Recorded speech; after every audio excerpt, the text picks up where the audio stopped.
Vamos para a última pergunta. São duas parecidas, eu vou ler as duas. Existe alguma diferença entre o sistema legal que você acabou de descrever e o proposto por Murray Rothbard? E como conciliar a defesa ética libertária da não iniciação da agressão com a defesa utilitária da livre competição de lawmaking? Yes. I am not an expert on Murray Rothbard,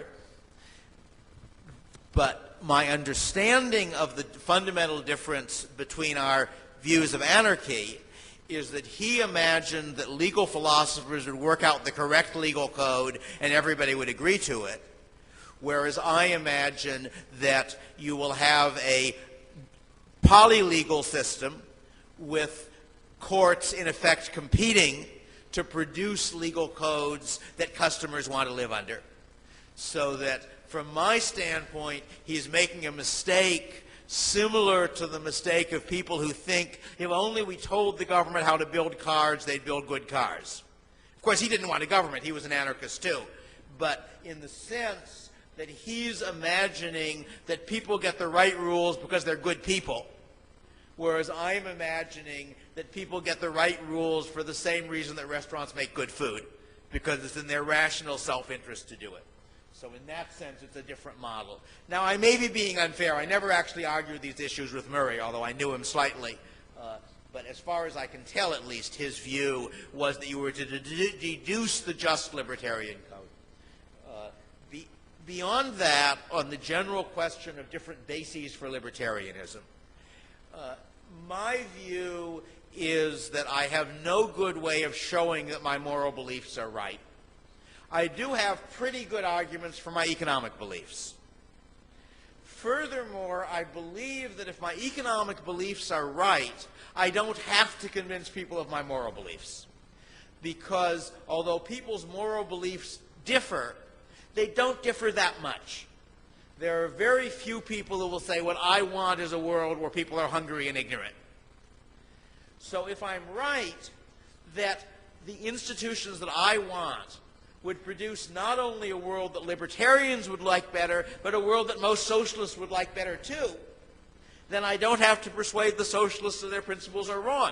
All I have to do is persuade them that their economics are wrong. And since I have better economic arguments than moral arguments, I'd rather try to do that.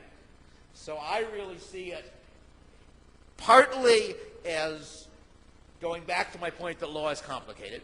I think the moral arguments are not as simple as many libertarians think. Furthermore, even if the argument from one point to another is simple, I do not think any of us have really good arguments for showing that our starting point is right. That when I originally read Ayn Rand, what intrigued me was that she thought she had solved Hume's is-ought problem. She thought she could derive oughts from the facts of reality. I concluded that she didn't, that she was mistaken. I don't think anyone else has done it either. And therefore, I would rather not try to base my arguments for libertarianism on the idea that it's morally right, but rather on the idea that it produces the kind of results that most people would like. Fantástico, David. Muito obrigado.